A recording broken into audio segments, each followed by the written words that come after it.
Hello everyone, my name's Zamoria, and this week we're learning about the 4th Age. Let's get into it. The 4th Age is also known as the Age of Mortals, due to the fact that it's the first age in history in which there's no direct interaction between Gillinor and any of its gods. I explained why in a previous video, so if you want to go back and watch it, click on the little eye that will now be on screen.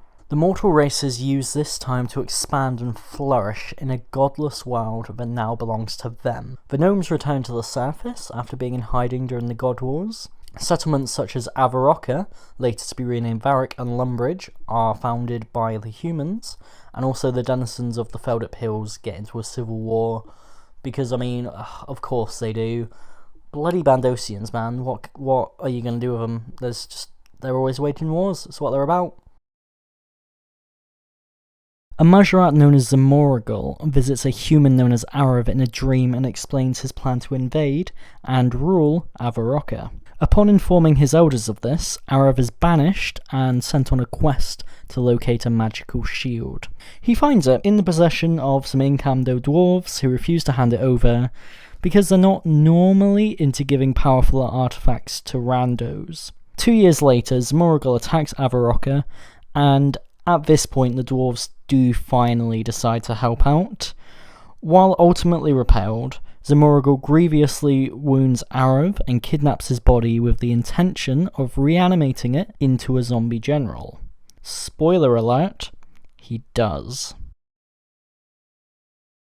Once the Zemouregal situation is dealt with, Avarrocka remains under pressure as Luernial Draken, the vampire leader of Mauritania, begins to exert pressure on the human inhabitants of the newly formed kingdom of Misthalane. The humans are able to push back the vampiric legion beyond the River Salve and bless it with some of Saradomin's power, meaning that no evil force can cross it. The temple at Patadomus is built to protect that barrier. In retaliation, Draken begins to enforce a blood tithe, in which payments of blood from the humans under his control are taken regularly to feed his undead army. Port Phasmatos requests help from a wizard known as Necrovarus, who builds the Ectofunctus and places a protection ward around the city. While no vampires can enter, souls of the deceased cannot pass on to the afterlife, and Port Phasmatos becomes a ghost town, quite literally. I'm aware I've probably pronounced Port Phasmatos wrong, so why don't you come shout at me on Twitter or down in the comments about how it's meant to be said. Meanwhile, a Zamorakian Majorat known as Bilruk begins to have visions of a place known as the Rift, where he believes that he'll be able to reunite with his banished god. Bilruk begins his descent to the subterranean rift from the basement of Demonheim, an abandoned castle that once belonged to the Dragonkin. After Seren split herself apart at the end of the Third Age, the elves of Prifddinas began journeying eastward in order to make contact with other races and form alliances. While they were gone, one of the elven clans, Clan Urith, rebels and takes control of Prifddinas. The Eastern Elves, led by King Baxtorian, are unable to overcome Lord Urith and his followers, so must remain in exile.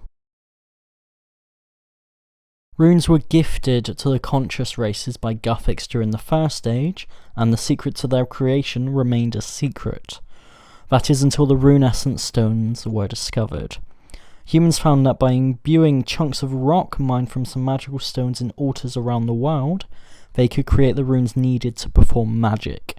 Because of this, humans became the dominant race on Gillinor, a title they hold today. And with that, the 4th Age was over.